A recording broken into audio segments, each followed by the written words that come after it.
এমন সুন্দর জীবন, এমন সুন্দর যৌবন, আহা শক্তির টাইমটা, জীবনের সক্ষমতার সময়। ছোটবেলা তো ভাইয়া দুর্বল, বৃদ্ধ বয়সটাও দুর্বল। তোমাদের অনেক কিশোর নওজোয়ান একজনের গায়েও চাদর নাই, কিন্তু মুরব্বী সবগুলোর গায়ে চাদর। দেখো চাকায়া, এই চাচারা তো আমার সব পরিচিত চাচা। অর্থ হইল এই বৃদ্ধের এই দুর্বলতা তাকে চাদর গায়ে দিতে বাধ্য করেছে। তার শরীরে শীতের অনুভূতিটা বেশি, ঠিক কিনা বলেন না কেন? কিন্তু তোমরা নওজোয়ান, তোমাদের অধিকাংশ কারো গায়ে চাদর নাই। তোমরা দেখো ভাইয়া, আমার গায়ে কোনো চাদরই নাই। তাইলে বুঝাইতে চাইলাম এই শক্তির সময় যৌবন। যুবক চাইলে পাহাড় কাইটা সমান করতে পারবে, যুবক চাইলে সাগর নদী মাটি দিয়ে ভরাট করে দিতে পারে। একটা এলাকার যুবক ছেলেরা যদি চায়, সবার হাতে হাতে মদের বোতল পৌঁছাই দিতে পারবে। একটা সমাজের ছেলেরা যদি চায়, সবার হাতে হাতে নামাজের মুসল্লাও তুলে দিতে পারবে। অতএব ছেলেরা, তোমরা যারা যুবক আয়োজন করছো, আমি তোমাদের উৎসাহ দেই, একটু আগাও, এখানে থাইমা যাইও না। একটা মাহফিল করছি, এক ফোটলা বিরিয়ানি খাওয়াই দিছি, খালাস না বন্ধু, একটু আগাও। তোমরা আবার বসো, যে কয়জনে মাহফিলের আয়োজন করছো তোমরা আবার বসো, যে আমরা কেমনে আটটু ভালো হইতে পারি, আটটু চরিত্রবান হইতে পারি, আমরা কেমনে নিজেরা নামাজ ধরতে পারি। একটু যদি হিম্মত করো যুবক, ইনশাআল্লাহ ভালো হবে। শনিবার দিন আমি আমার মাদ্রাসায়, এই শনিবারে সকাল 10টা থেকে বিকাল 4:30 পর্যন্ত, এইবারই প্রথমবার আমি আলাদা 16 বছর থেকে 30 বছরের নিচে যাদের বয়স, এই কিশোর যুবকদের জন্য আলাদা ইসলাহি মজলিসের আয়োজন করছিলাম। আমার শায়েখ আল্লামা মুফতি মুশতাকুর নবী সাহেব বয়ান করছেন, আল্লামা মুফতি আমজাদ হুসাইন সাহেব বয়ান করছেন, হজরত মাওলানা মুফতি ইউসুফ বিন ইকবাল বয়ান করছেন, আমাদের কুমিল্লা ক্যান্টনমেন্টের বড় একজন শিশু বিশেষজ্ঞ ডাক্তার মিজানুর রহমান, উনি বয়ান করছেন, আমি নিজে কিছু কথা বলছি। প্রায় 600 ছেলে এন্ট্রিভুক্ত আসছে, এখানে উপস্থিত হয়েছে 600। সন্দ্বীপে, চট্টগ্রামে আমরা প্রতি বছর সন্দ্বীপ যাই, সেখানে 4টা-5টা ছেলে ফজরের নামাজের জন্য, তারা বন্ধু কলেজের ছেলে, 4-5 জন ছেলে মাত্র। ওরা একদিন সিদ্ধান্ত নিছিল, ওরা সবসময় ফজরের নামাজ পড়তো, তো ওরা একদিন সিদ্ধান্ত নিছে যে ফজরের পরে তারা সন্দ্বীপ তো সাগরের পারে, তো সাগরের পারে হাঁটতো তারা। তো তারা একদিন সিদ্ধান্ত নিছিল আজ থেকে 1 বছর আগে, যে আমরা সকালবেলা না হাইটা চলো আমরা বন্ধুদেরকে ফজরের জন্য জাগাই, ফজরের ক্যাম্পেইন করি, ফজরের জন্য গণসংযোগ করি। এই 4-5 জন ছেলে উদ্যোগ নিয়ে শুরু করছে। ঠিক 1 বছরের মেহনতে এই গত নভেম্বর, 24 সালের নভেম্বরে আমি গেছি মাহফিলে, ওইখানে তারা আমার লিস্টেড, ফজরের পরে আমি তাদের জন্য আলাদা বয়ান করছি, তাদের আলাদা মাহফিল হয়েছে ফজরের পরে। মানে রাইতে আমি যেই প্যান্ডেলে ওয়াজ করছি, ওই প্যান্ডেলটা তারা সকালের জন্য আবার ভাড়া নিছে। বুঝেন না এই কথা? আমি ওখানে ছিলাম, আর ওখানে রাত্রে আসা যায় না, ওইটা সন্দ্বীপে স্পিড বোট দিয়ে আইতে যাইতে হয়, তো তার রাইতে আওয়ানোর সিস্টেম নাই, থাকতে হয়। এই জন্য ফজরের পরে আবার বয়ান করছি 1.5 ঘন্টা। তো ওরা, আমি বললাম এত ভোরে ছেলেরা আইবনি, কয় হুজুর আসবে ইনশাল্লাহ, আপনি দেখেন। তারা আমারে দেখাইছে কাগজে কলমে লিস্টেড করা, প্রায় 4,500 ছেলে এখন ফজরের নামাজ জামাতে পড়ে। যুবক চাইলে কি না পারে, যুবক চাইলে ভাঙতে পারে, যুবক চাইলে গড়তে পারে, যুবক চাইলে বুলডোজার দিয়ে সমান করে লাইতে পারে, সমান করে ফেলতে পারে। আবার সেই ভাঙার উপরে যুবক চাইলে গড়তেও পারে। আল্লাহ তাআলা নওজোয়ানের শরীরে অসম্ভব হিম্মত দান করছে, অসম্ভব হিম্মত। এই জন্য বাপ, আমি যুবক যারা, তাদেরকে উৎসাহিত করলাম। মহান আল্লাহ পাক রব্বুল আলামিন আমাদেরকে বলছেন, আমি তোমাদের ইমানদার, ইমান নিলাম, আমি ইমান দিছি বান্দা, আমি গত বছর যখন তাবলিগের সফরে ছিলাম দিনাজপুর জেলায়, গত বছর আগস্ট মাসে ৭২ বছর বয়স্ক একজন হিন্দু লোককে কালেমার দাওয়াত দিছিলাম। ওনার 2 ছেলে মুসলমান। ওনারে আমি 2.5 ঘন্টা কালেমার দাওয়াত দিছি। আমরা 3 জন আলেম মিলে কত অনুনয় বিনয় করছি, কাকুতি মিনতি করছি, কাঁদছি, চোখের পানি ফেলছি। একটা বার চাচা কালেমা পড়েন, আপনার ছেলে মুসলমান, ছেলের বউ মুসলমান, আপনার নাতি নাতনি সব মুসলমান, আপনি এখনো বসে আছেন কেন? আহা, এই ৭২ বছর হয়ে গেছে।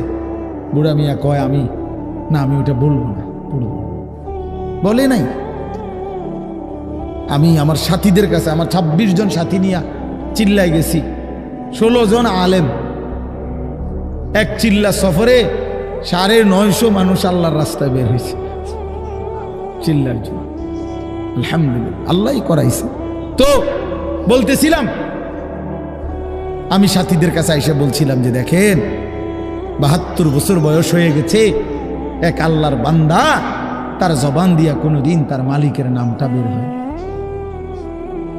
আমারে আপনারে আল্লাহ তাআলা কত বড় তৌফিক দিছে যে আমরা কত হাজারবার, লক্ষবার কালেমা লা ইলাহা ইল্লাল্লাহ মুহাম্মাদুর রাসূলুল্লাহ এটা যে আমরা পড়তে পারি, পড়তে পারছি, এই সৌভাগ্যের কৃতজ্ঞতা কি?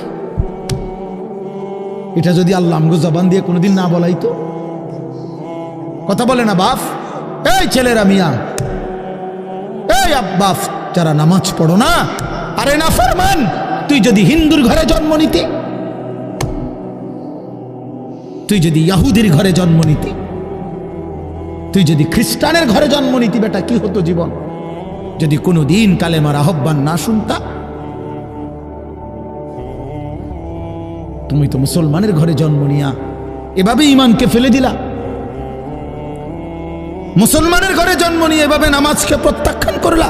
ছি ছি ছি ছি, তোমারে দেখে তো হিন্দুও হাসবে, তোমারে দেখে তো ইহুদিও হাসবে, তোমারে দেখে তো খ্রিস্টানও হাসবে, যে দেখছো হয় নাকি শ্রেষ্ঠ জাতি, ওদের ধর্ম নাকি শ্রেষ্ঠ ধর্ম, ওদের ধর্ম কোরআন নাকি শ্রেষ্ঠ কিতাব, ওদের শ্রেষ্ঠ ধর্ম ওদেরই পছন্দ হয় না, ওদের শ্রেষ্ঠ কিতাব ওরাই পড়তে পারে না। তো এটা কিসের শ্রেষ্ঠ? কথা বলেন না। তাহলে আমি তো আমার ধর্মের অপমান। কথা বলেন না, আমি আমার ধর্মের অপমান না, আমি আমার কোরআনের অপমান। এজন্য তোমরা যারা বেনামাজি ছেলে, তোমরা ধর্মের অপমান। তোমাদের যাদের চুল বেঈমানের মতো, তোমরা মুসলমান ধর্মের অপমান। তোমাদের কারণে আমার ধর্ম লজ্জিত, তোমাদের কারণে ধর্ম বেইজ্জতি হয়েছে। তোমরা ইসলামকে অপমানিত করলা, আল্লাহকে অপমানিত করলা, আমার নবীর শ্রেষ্ঠতম 23 বছরের আদর্শকে তোমরা অপমানিত করলা। এই অপমানের বিচার আল্লাহ করবে, মনে রাখো, ছেড়ে দিবে না বাপ।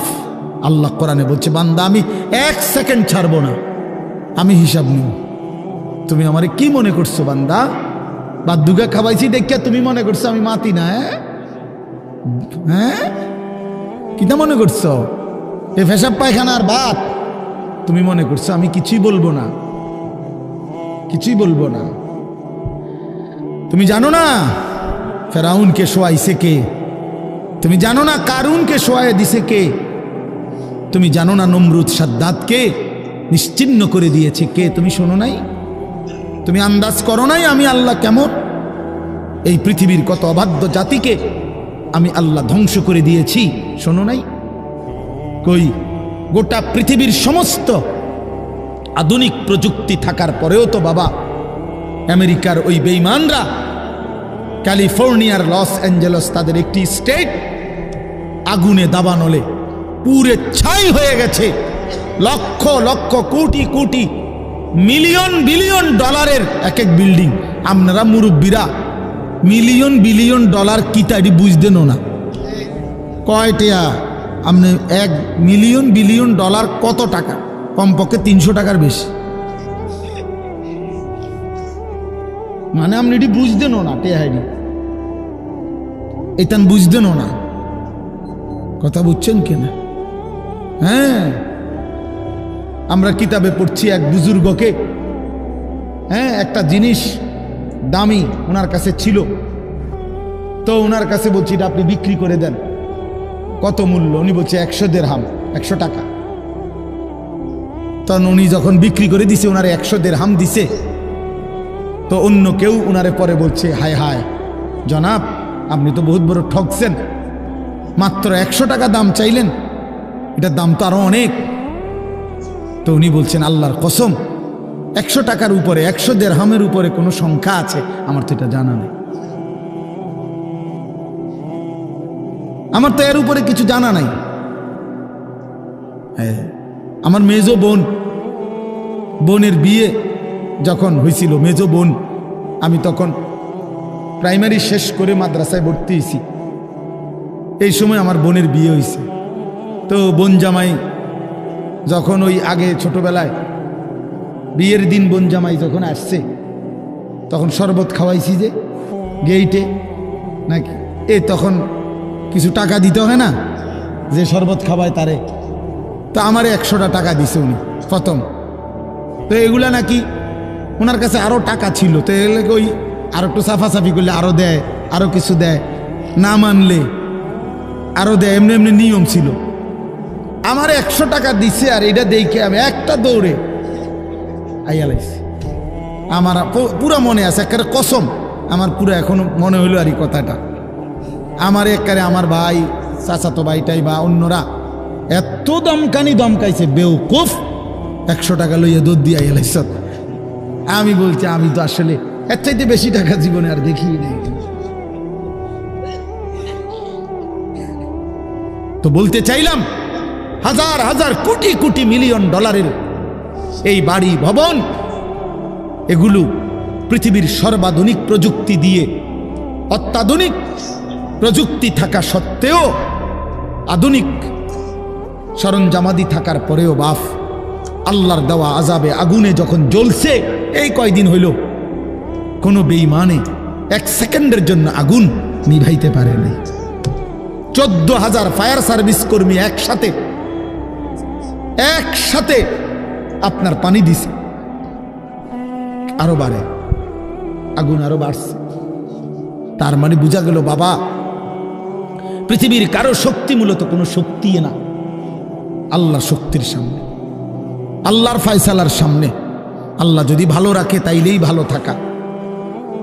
হ্যাঁ, আপনার টাকা তো আছে 1000 কোটি টাকা, কিন্তু আপনার ফেডে অসুখ, আপনি টেহা দিয়ে কিনবেন। আপনার টাকা তো আছে লক্ষ কোটি টাকা, কিন্তু আপনার তো ডায়াবেটিস, আপনি কিনবেন টাকা দিয়ে, কি করবেন? আপনি 7 রাজার ধন হইলেও কি লাভ হবে আপনার? এই জন্য আমি অনুরোধ করছি, আমরা মুমিন, আল্লাহ আমাদেরকে বলছে এটাই কথা, সকলেই আল্লাহর কথা শুনবে এটা জরুরি না, এবং সবার সৌভাগ্য হবে এটাও জরুরি না। আসমানের ফয়সালা, আল্লাহ তাআলার ফয়সালা। আল্লাহর কথা বলতে পারা এটাও সৌভাগ্য, শুনতে পারা এটাও সৌভাগ্য, ইন্তেজাম করতে পারা এটাও সৌভাগ্য। যালিকা ফাদলুল্লাহি ইউতিহি মান ইয়াশা। আল্লাহ তাআলা বলছেন, এটা আল্লাহ তাআলার ফজল, অনুগ্রহ, দয়া, তিনি যাকে ইচ্ছে করেন দিয়ে থাকেন, তিনি যাকে ইচ্ছে। হযরতে বেলাল রাদিয়াল্লাহু তাআলা আনহু, ওনার বাড়ি মক্কা মদিনা না, অনেক দূরে, কিন্তু উনি মুসলমান হয়েছেন, সাহাবী হয়েছেন। হযরতে হুযাইফা, নবীজির সাহাবী, ওনার বাড়ি মক্কা মদিনা না, ইয়ামান, উনি মুসলমান হয়েছে, সাহাবী হয়েছে। হযরতে সালমান, ওনার বাড়ি মক্কা মদিনা না, ওনার বাড়ি ইরান, পারস্য, তো উনি সেখান থেকে আল্লাহ আনাইছে, উনি কালেমাওয়ালা হয়েছে। হযরত আবু হুরায়রা রাদিয়াল্লাহু তাআলা, বিখ্যাত সাহাবী, সবাই নাম জানে, আবু হুরায়রার নাম সবাই জানেন না? উনিও কিন্তু মক্কা মদিনার মানুষ না, উনি দাউস গোত্র, এটা অনেক দূরের, কিন্তু সেখান থেকে আল্লাহ ওনাকে আনাইয়া মুসলমান হয়েছেন, সাহাবী হয়েছেন। কিন্তু আবু জেহেল বাড়ির কাছে, আল্লাহর ঘর কাবার সবচেয়ে কাছে, সর্বপ্রথম বাড়ি যার কাবা ঘরের পরে আবু জেহেলের বাড়ি। জানেন এটা? আবু জাহেলের ঘরের আগে কারো ঘর নেই, কারো ঘর ছিল না। নবীজির ঘরও আরো পিছনে ছিল, সবার ঘর পিছনে। কাবা ঘরের সবচেয়ে নিকটতম প্রতিবেশী ছিল আবু জাহেল। তো কি হয়েছে এতে? কিন্তু বদনসিব, আবুল আহাব কাছে ছিল, বঞ্চিত। এই জন্য এটা আসমানের ফয়সালা। এত কাছে থেকে বঞ্চিত হলো কেন? এত দূরের থেকে আসলো কেন? বুঝছেন না হিসাবটা? তাহলে মূলত ফয়সালাটা কার? ইউতিহি মান ইয়াশা। আল্লাহ বলছেন আমার অনুগ্রহ, আমার দয়া আমি যাকে ইচ্ছে করে দিয়ে থাকি, আমি যাকে ইচ্ছে করে দিয়ে থাকি। এই জন্য বললাম আর কি, আমি সবাই শুনতে পারবে, শুনবে এটা জরুরি না। আল্লাহ যাকে পছন্দ করে, ইচ্ছে করে, তাকে আল্লাহ তাআলা দ্বীনের বুঝ দান করে। হাদিসের মধ্যে আছে মাইয়ুরিদিল্লাহু বিহি খায়রান ইউফাক্কিহু ফিদ্দীন। আল্লাহ যার ভালো চান, কল্যাণ করতে চান, তাকেই আল্লাহ তাআলা দ্বীনের বুঝ দান করে, দ্বীনের বুঝ দান করে। নবীজি বলেন ইজা আরাদাল্লাহু বিআবদিন খায়রান ইস্তা'মালাহু। আল্লাহ যখন তার কোনো বান্দার ব্যাপারে ভালোর ফয়সালা করে, তো আল্লাহ তাআলা তাকে কাজে লাগান। সাহাবীরা জিজ্ঞেস করছে কিভাবে কাজে লাগায়? কাইফা ইস্তা'মিলুহু, হে আল্লাহর রাসূল আল্লাহ তাকে কাজে লাগান কিভাবে? তো নবীজি বলেন ইউওয়াফিকুহু লিআমালিন ক্বাবলাল মাউত। আল্লাহ যাকে ভালো চান তাকে মৃত্যুর আগে আগে নেক আমল করার তৌফিক দান করেন। এটাই তারে কাজে লাগাইছে যে ঠিক আছে তোমারই দিয়ে আমি আমার সিজদা দেওয়াবো, তোমারই দিয়ে আমি আমার ঘরের খেদমত নেব, তোমারই দিয়ে আমি আমার কোরআনের খেদমত নেব। আল্লাহ তাকে আমলের তৌফিক দিয়ে থাকেন। তাইলে এই জন্য বললাম, এটা সব সময় মনে রাখবে, আল্লাহর দেওয়া তৌফিক ছাড়া বান্দা নামাজ পড়তে পারে না। বাত আল্লাহ সবাইকে খাওয়ায়, সেজদা আল্লাহ সবাইকে দিয়ে দেওয়ায় না।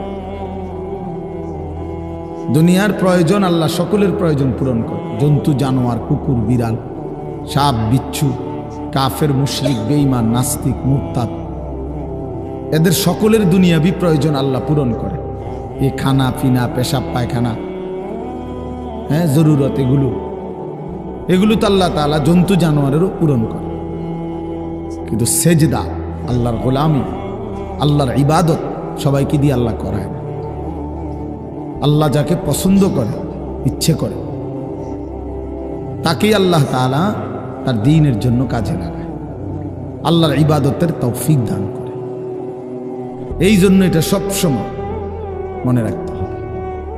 নবী সাল্লাল্লাহু আলাইহি ওয়াসাল্লাম দোয়া করতেন যে আল্লাহ আমার ইবাদত, আপনার ইবাদত সুন্দরভাবে করার জন্য আপনি আমারে সাহায্য করেন। আপনি সাহায্য না করলে হবে না, আপনি তৌফিক না দিলে হবে না। আল্লাহুম্মা লা মানিআ লিমা আ'তাইত। আপনি দিলে বাধা দিবে কে? আপনি না দিলে দিবে কে? আপনাকে বাদ দিয়ে কারো কোনো চেষ্টায় কি লাভ হবে? কোনো লাভ হবে। এই জন্য এটা অনেক বড় ইহসান, আল্লাহ তাআলার দয়া। আল্লাহ যাকে পছন্দ করে, ইচ্ছে করে, দয়া করেন, আল্লাহর ইচ্ছা হয় আল্লাহ তাকে কোরআন পড়তে দেয়, দ্বীন মানতে দেয়, আল্লাহকে সেজদা করতে দেয়। আর এমনি বাকিদেরকে আল্লাহ খাওয়ায় পড়ায়, এটা একটা কমন ব্যাপার। আল্লাহ তাআলা বলছেন আমি অনুগত অবাধ্য সবাইকেই খাওয়াই। কাফের মুশরিক বেঈমান কারো রিজিক দুনিয়াবি আমি আটকাই না। এই জন্য আল্লাহ তাআলা ফেরাউনকেও রিজিক দিছে, মুসা নবীকেও রিজিক দিছে না? নমরুদকেও রিজিক দিছে, ইব্রাহিম আলাইহিস সালামকেও রিজিক দিছে। আল্লাহ তাআলা আবু জেহেল আবুল আহাবকেও রিজিক দিছে, নবী সাল্লাল্লাহু আলাইহি ওয়াসাল্লামকেও রিজিক দিছে। তাহলে দুনিয়ার প্রয়োজন সকলের পূরণ করছে, সকলের। কিন্তু আখিরাত সমান না, আখিরাত ভিন্ন। আখিরাত শুধুই ইমানদারের। পরকালের সুখ শান্তি নিয়ামত শুধুই ইমানদারের, শুধুই সেজদাওয়ালার। কোরআন শরীফে আছে আল্লাহ তাআলা বলবে কুলু ওয়াশরাবু হানিআম বিমা কুনতুম তা'মালুন। আমার বান্দা বিগত জীবন দুনিয়াতে যে আমল করছো তার বিনিময়ে আজকে জান্নাতে খাও, পান করো, ওগুলোর বিনিময়। কুলু ওয়াশরাবু হানিআম বিমা আসলাফতুম ফিল আইয়ামিল খালিয়া। আল্লাহ বলেন, জান্নাতীকে বলবে, বান্দা নিশ্চিন্তে আরামসে দুনিয়ার জীবন যে তুমি নেক আমল করেছো তার বিনিময়ে আজকে আরামসে নিশ্চিন্তে নির্বিঘ্নে আমার জান্নাতে খাও এবং পান করো। জাযাআম বিমা কানু ইয়ামালুন। আল্লাহ তাআলা বলেন, জান্নাতের এই নিয়ামত বান্দা তোমাকে দিলাম কিসের বিনিময়? জাযাআম বিমা কানু ইয়ামালুন, ওই যে দুনিয়ায় আমল করেছিলে তার বিনিময়। এ তোমার সেজদার বিনিময়, এ তোমার রুকুর বিনিময়, এটা তোমার জিকিরের বিনিময়, আমার গোলামের বিনিময়, আমার বন্দিগির বিনিময়। এই জন্য আখিরাত শুধুই মুমিনের জন্য, পরকাল শুধুই ঈমানদারের জন্য। এই জন্য আল্লাহ তাআলার তৌফিক ছাড়া বান্দা আমল করতে পারে না, নামাজ পড়তে পারে না, সেজদা দিতে পারে না। কত ছেলে দেখেন না, চোখের সামনে এক ওয়াক্ত নামাজ পড়ে না, জানেও না সে মানুষের বাচ্চা নাকি জানোয়ার, এটাও জানে না। হাইওয়ান কিনা না মানুষ বলতে পারে না। কে পাঠাইলো, কেন পাঠাইলো, কে সৃষ্টি করলো, কেন সৃষ্টি করলো, কি জন্য আসলো, কিচ্ছু জানে না, কিছুই জানে না। লক্ষ্য উদ্দেশ্যহীন, গন্তব্যহীন এক পাগল, মাতাল, ছাগল, যা মন চায় তাই করে, যা মন চায়। এটা জিন্দিগি আর কি। এ তো লক্ষ্য উদ্দেশ্যহীন জীবন, জন্তু জানোয়ারের জীবন। মুসলমান তো তাকে বলে যার সুনির্দিষ্ট গন্তব্য জানা আছে। ইমানদারের গন্তব্য জানা আছে যে আমার গন্তব্য কোথায়, আমার এটা হায়াত, এরপরে আমার মৃত্যু, কবর, এরপরে আমার হাসরের মাঠ, এরপরে আমার মিজান হিসাব, এরপরে আমার ফুলসেরাত, এরপরে আমার জান্নাত। আমার টার্গেট জানা আছে, আমার গন্তব্য জানা আছে। আমি থামবো সেদিন, জান্নাতে যাব যেদিন। আমার টেনশন দূর হবে সেদিন, আমি জান্নাতে ঢুকবো যেদিন। ওয়াকালুল হামদুলিল্লাহিল্লাযী আযহাবা আন্নাল হাযান। কোরআনুল কারীমের মধ্যে আছে, আল্লাহ তাআলা বলেন, জান্নাতি বান্দা জান্নাতে ঢুকে বলবে, আল্লাহ আপনার প্রশংসা করছি, আজকেই আমার চিন্তা পেরেশানি জীবনের তরে শেষ হলো। আজ আমি জান্নাতে ঢুকলাম, এবার আমি নিশ্চিন্ত হলাম, নিশ্চিন্ত হলাম, আর কোনোদিন এই জান্নাত থেকে বের হতে হবে না। আল্লাহ তাআলা বলছেন, আর কখনোই এখান থেকে বের হইতে হবে না। খালিদিনা ফিহা আবাদা, চিরস্থায়ী। চলেন বাপ, এই জন্য বললাম নিজেদের ছেলে, নিজেদের মেয়ে, নিজেরাও ইনসাফের সাথে ভাইবেন যে আপনি আখিরাত চিনেন কিনা। আপনার ছেলে মেয়েগুলো যেই জীবন পরিচালনা করতেছে, এতে কি মনে হয়, এতটুকু আন্দাজ করা উচিত যে আমার ছেলে আসলে আখিরাত চিনে কিনা, আমার ছেলের সামনে কোনো গন্তব্য আছে কিনা, নাকি এই মোবাইল, নারী, ছবি, জিনা, ব্যভিচার, মদ, জুয়া, নাচ, গান, উলঙ্গ দৃশ্য, হালাল হারামের কোনো বাজ বিচার নাই, পাক নাফাকের কোনো বাজ বিচার নাই, লজ্জা শরম হায়া কিচ্ছু নাই। যখন যা মন চায় খাইতেছে, হ্যাঁ, যা মন চায় তাই করতেছে।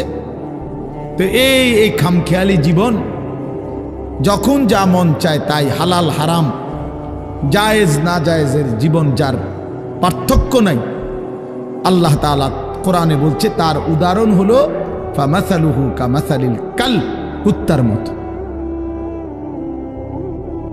হ্যাঁ, এটা কোরআন শরীফের আয়াত। ওই জীবন কুত্তার জীবন, কুকুরের জীবন। এই জন্য আমি সবসময় এটা বুঝি, বেনামাজির জিন্দেগি কুত্তার জিন্দেগি। এই ফজরের নামাজ না পড়ে যে জানোয়ারগুলো ঘুমায় থাকে, এগুলা কুকুরের জিন্দেগি। খালাস। এই সুদখোরগুলো যে জিন্দেগি কাটায়, এগুলো কুকুরের জিন্দেগি। এই হারামখোরগুলো যে জীবন কাটায় এটা জানোয়ারের জীবন। কোরআন শরীফের আয়াত এটা। ওয়াত্তাবাআ হাওয়াহু ফামাসালুহু কামাসালিল কালব। আল্লাহ বলছে মনের ইচ্ছা মতো যে চলে, আল্লাহর হুকুমের পরোয়া করে না, হালাল হারাম এর পার্থক্য যে মানে না, আল্লাহ বলছে তার উদাহরণ কামাসালিল কালব, কুত্তার মতো, কুকুরের মতো।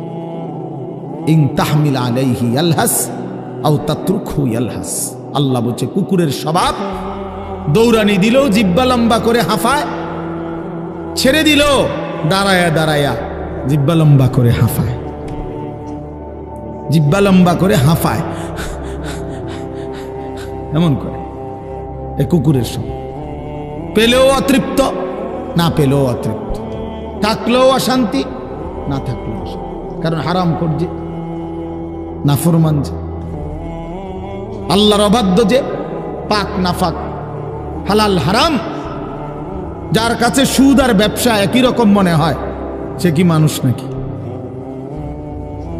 যার কাছে আপন বউ পরের মহিলা সমান মনে হয়, নিজের বউও দেখে মানুষের ভিডিও দেখে, তো তার কাছে কি কোনো হালাল হারামের পার্থক্য আছে কি? তো সে জানোয়ার না তো জানোয়ার কে? সে জানোয়ার না তো জানোয়ারটা কে? তাইলে বলে ইনসাফের কথা বলে, নাহলে বিচারে কর কি কয়। এই জন্য এটা সবসময় মনে রাখবেন, জওয়ান হন আর বুড়া হন, আমি হই আর আপনি হন, হালাল হারামের পার্থক্য যার মধ্যে নাই, কুকুরের মধ্যে কোনো হালাল হারামের পার্থক্য নেই, কুকুরের মধ্যে পাক নাফাকের কিছু নেই, কারণ যেহেতু সে জানোয়ার। কিন্তু মানুষ যে ইনসান, তার সৃষ্টিগত সত্তার মধ্যে হালাল হারামের অনুভূতি থাকতে হবে। মুসলমান তাকেই বলবে যার মধ্যে জায়েজ না জায়েজের পার্থক্য আছে, হালাল হারামের অনুভূতি আছে, পাক নাফাকের অনুভূতি আছে। কোরআনুল কারীমে আল্লাহ তাআলা এটা বলছেন। এজন্য নবীজি বলছেন আল হালালু বাইয়িন ওয়াল হারামু বাইয়িন। যেটা হালাল এটা স্পষ্ট, যেটা হারাম এটাও স্পষ্ট। নবীজি বলেন আমি অন্ধকারে রেখে যাই নাই উম্মতকে, একটা সেকেন্ডের জন্য আমি আমার উম্মতকে আড়ালে রেখে যাই নাই, সব কিছু আমি স্পষ্ট বলেছি। হালালগুলোও পরিষ্কার করে দিছি, হারাম যা তাও স্পষ্ট করে দিয়েছি।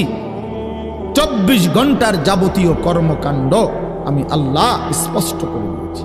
ওই দেখেন ওই অপদার্থ ছেলেটার দিকে দেখেন, এক নজরে মোবাইলের দিকে তাকায় রয়েছে, কারে বলে কি ওয়াজ করে এর কোনো খবর। এটা ধরে রাখছে মোবাইল, এক নজর একদিকে খালা। এবার ওয়াজ হয়, কারে বলে কি বলে, আমার এত কিছু দরকার, আমি আর আমার মোবাইল। এই জিন্দেগি, এই ছেলে পেলেদের আকসারের জীবন এটা। 24 ঘন্টা পৃথিবীতে তার একটাই জিনিস, সেটা হলো একটা মোবাইল। এটাই তার মা, এটাই তার বাবা, এটাই তার আত্মীয়, এটাই তার স্বজন। মোবাইলেই হাসে, মোবাইলেই কাঁদে, মোবাইলেই আবেগ, মোবাইলেই অনুভূতি, সব কিছু জীবনের মোবাইলটার উপর।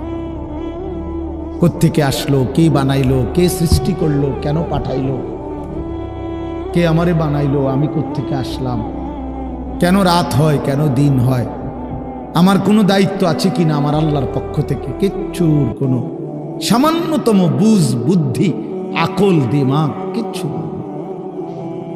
365 দিন, এক বছরে কোনো দিন নামাজ পড়ে না, তারও কিছু মনে পড়ে না, কেউ তারে মনে করাইও দেয় না। কই তার বাপ কেডা, তার মা কি, কেউ একটু বলেও না যে কিরে বাপ তুমি যে এক ওয়াক্ত নামাজ পড়ো না, তুমি মুসলমানের বাচ্চা হইলা কেন, তুমি মানুষের বাচ্চা হইলা কেন। তার মা একটাবার বলে না, মা এ কেমন, সন্তানই কেমন। আমার খুব আফসোস লাগে, এটা খুব আফসোস লাগে। মাঝে মাঝে মনটা চায় যে কি আসলে কি মুসলমান এত পাষাণ হইল কেমন? বাপে কেমন, সন্তানেই কেমন, মাই কেমন, মেয়েটাই কেমন। কেউ পর্দা করেন, মাও বেপর্দা, মেয়েও বেপর্দা। বাপ ফুজি ছেলে মেয়ে সবাই মিলে টেলিভিশন চায়, একসাথে নাচ গান নর্তকের ছবি নাটক সিনেমা দেখতেছে। ছি ছি ছি ছি, কত নিকৃষ্ট মুসলমান, কত বেশরম বেহায়া নির্লজ্জ হইলে এত বড় বেশরম হইতে পারে? আত্মমর্যাদা, আত্মসম্মান, লজ্জা যদি এক বিন্দু থাকতো তাইলে তো বাবা জিজ্ঞেস করতো যে কিরে বাপ, তুই মুসলমানের ঘরে জন্ম নিয়া এক ওয়াক্ত নামাজ পড়ে না, তুই কেমনে রে আমি মুসলমানের সন্তান হইলি? তুই মুসলমানের ঘরে সন্তান হইলি কেমন? আরে এইটা তো আগে বোঝাপড়া করার বিষয় ছিল। তোর বিদেশ, তোর চাকরি, তোর দাখিল, তোর এসএসসি বেড়া এডি বাদ দে বেড়া, থো বেড়া এডি পরের কথা বেড়া। আগে তুই মুসলমানের বাচ্চা কিনা আগে এটা বল বেটা। তোর নামাজের বোঝাপড়া কর আগে বেটা। কিসের তোর বিদেশ, আবার কিসের তোর দেশ? তোর চাকরি দিয়ে আমি করব কি? তোর ব্যবসা দিয়ে আমি করবো কি? তোর উপার্জন খাইয়া আমি করবো কি বেটা? তুই তো হারাম কর, তো নাফরমান। এতটুকু যদি বিবেক বাবার না থাকে, সেটা কেমন বাপ? এ কেমন অভিভাবক? এ কেমন মুসলমান মা বাবা যাদের হৃদয়ে এই কথা আসলো না? আপনার তো উচিত ছিল আগে এই বুঝাপড়া করা। আগে ছেলের সাথেই বুঝাপড়া করেন। তুই মুসলমানের বাচ্চা কিনা আগে এটা বল। মুসলমানের বাচ্চা 16 বৎসরে এক ওয়াক্ত নামাজ ছাড়া থাকে কেন? কথা বলেন, ইনসাফ কি বলে? ইনসাফের কথা বলেন, বিচারের কথা বলেন। ছেলেগুলোকে আপনারা এভাবে ছেড়ে দিলেন, আর তোমরা ছেলেরাও বাবা এভাবে নষ্ট হয়ে গেল। অনাদরে, অবহেলায় এমন সুন্দর জীবন, এমন সুন্দর যৌবন, শরীর স্বাস্থ্য সব শেষ করে দিলাম। একবারও মনে পড়লো না তোমারও তো শেষ আছে বাপ। রাত যেমন ভোর হয়, দিন যেমন রাত হয়, তোমারও হায়াতও একদিন শেষ হয়। প্রতি ঘন্টা, মিনিট, সেকেন্ড যায় মানে তোমার হায়াত যায়, আমার হায়াত যায়, ঠিক না? তো আল্লাহ আমাদেরকে বুঝ দান করেন। এজন্য বাপ আমরা ভাবা উচিত, আমাদের এটা ফিকির করা উচিত। এ ছোটরাও, বড়রাও, মাঝ বয়সীরাও, এত লাগাম ছাড়া মানুষ হয় না। মুসলমানের জীবন এত বড় জন্তু জানোয়ারের মতো হওয়ার কথা না বাবা। হ্যাঁ, গুনাহ হইতে পারে, গুনাহ আমারও আছে, আপনাদেরও আছে, গুনাহ হইতে পারে, হবে। সেটা হলো হুঁচট খাওয়া। মানে চলার পথে আমি 10 কিলো পথ হাঁটলাম, আমি 30 কিলো পথ গেছি এক জায়গা থেকে আরেক জায়গায়। তো এই চলার পথে হয়তো একবার আধবার পড়ে যাইতে পারি, পিছলা খাইতে পারি, ঠিক আছে, এটা হইতে পারে। কিন্তু আমি বুঝি 30 কিলোমিটার একেবারেই পড়ে রইলাম, পিছলা খাইয়া রইলাম, তাহলে ভুল আমার হইতে পারে, গুনাহ আমার হইতে পারে। আমার 6 মাসে কোনোদিন নামাজ ছুটে যাইতে পারে। আমি জীবন চলার পথে কখনো কাউকে রাগ করতে পারি, গালি দিয়া লাইতে পারি, এটা তো হওয়া স্বাভাবিক, হইতে পারে। কিন্তু লাগাতার প্রতিদিন একরকম, এটা মুসলমান? কথা বুঝছেন কিনা আমার? আপনি বুঝি এখানে প্রত্যেকদিন মিশা কথা কইবেন, আপনি বুঝি প্রতিদিন সুদ খাইবেন, আপনি বুঝি প্রত্যেক দিন ওজনে কম দিবেন, এটা বুঝি মুসলমান? আপনি বুঝি একদিনও নামাজ পড়তেন না, আপনি বুঝি 365 দিনে কোনোদিন ফজরের নামাজ পড়তেন না, এটা মুসলমান? তো এটা তো হুচট খাওয়া না, এটা তো গাদ্দারি, এটা তো ইচ্ছা করে ঠান্ডা মাথায় ধীরে সুস্থে ভেবে চিনতে আল্লাহর সাথে গাদ্দারি করতেছে, আল্লাহরে বুড়া আঙ্গুল দেখাইতেছে যে দেখো কইলা কেন সেজদা দিতাম না, চাই কিতা করতাম। আল্লাহ বলবে অসুবিধা নাই বান্দা, বাতে না খাও, আর তো বেশি কিছু না, দুগা খানাই তো খাও আর ঘুম যাও, খানা তো কুত্তাও খায়। তবে মনে রাখো কবরে আইসো একটা লাথি দেওয়া মু ফেরেস্তারে দিয়া, একটা লাথি, এক লাথিতে বুঝবা আমার নাফরমানির শাস্তি কি। কাল্লা সাউফা তা'লামুন সুম্মা কাল্লা সাউফা তা'লামুন। আল্লাহ বলে বান্দা কবরে আইসো, আমি বুঝায় দেব আমার নাফরমানির শাস্তিটা কি। ফেরেশতা দুই কান বরাবর। আল্লাহর নবী বলছেন নাফরমানের কবরে ফেরেশতা ফায়াদরিবু দারবাতান বাইনা উযুনাইহি, দুইটা কান বরাবর ঘাড়ের মধ্যে প্রত্যেকটা আঘাত করবে লোহার হাতুড়ি দিয়ে। ফায়াসিহু সাইহাতান, নাফরমান কবরে এত জোরে চিৎকার করবে ইয়াসমাউহা মান ইয়ালিহি ইল্লা সাকালাইন। আল্লাহর নবী বলেন দুনিয়াবাসী মানুষ এবং জিন ব্যতীত আল্লাহর সব সৃষ্টি ওই বেঈমানের কবরের চিৎকার শুনতে পাবে, এমন জোরে চিৎকার দিবে। একটা একটা আঘাত এভাবেই চলবে কিয়ামত পর্যন্ত, এভাবেই চলবে কিয়ামত পর্যন্ত। আল্লাহর নবী সাল্লাল্লাহু আলাইহি ওয়াসাল্লাম বলেন নাফরমান পাপীকে যখন কবরে রাখা হবে, তিনটা প্রশ্নের উত্তর যখন নাফরমান দিতে পারবে না, সাথে সাথে কবর তারে এত জোরে একটা চাপ দিবে, একটা চাপ দিয়া ডান পাশের মাটি বাম দিকে, বাম দিকের মাটি ডান পাশে চলে আসবে। হাত্তা তাখতালিফা আদলাউহু, আল্লাহর নবী বলেন ডান পাশের পাজরের হাড্ডি ভাইঙ্গা বাম পাশে ঢুকে যাবে, বাম পাশের হাড্ডিগুলো ভাইঙ্গা ডান পাশে ঢুকে যাবে। নবীজি দেখায় দিছে হাত্তা তাখতালিফা আদলাউহু, এইভাবে দুই আঙ্গুল একটা যেমন আরেকটার মধ্যে ঢুকে যায়, আল্লাহর নবী বলেন এভাবে পাজরের হাড্ডি একটা আরেকটার মধ্যে ঢুকে যাবে। কি বাপ মনে করছো তোমারে এমনে এমনে ছেড়ে দিব? কি মনে করছো যার ভাত খাইলা তার বুঝি হিসাব দিতে হবে না? কি মনে করছো মুফত এটা? হ্যাঁ, কার পানি পান করেছো, কার ভাত খেয়েছো, কার আসমান, কার জমিন, কার চন্দ্র, কার সূর্য ব্যবহার করেছো বান্দা? কার এটা? তোমার আব্বার?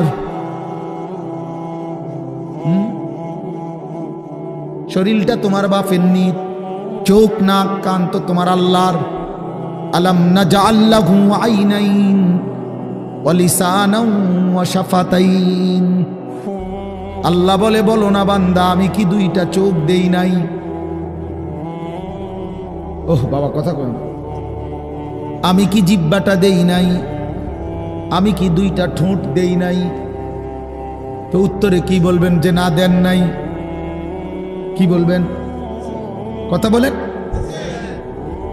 তো এই কথা বলার হিম্মত আছে কারো যে আল্লাহ আপনি চোখ দেন নাই, আপনি ঠোঁট দেন নাই?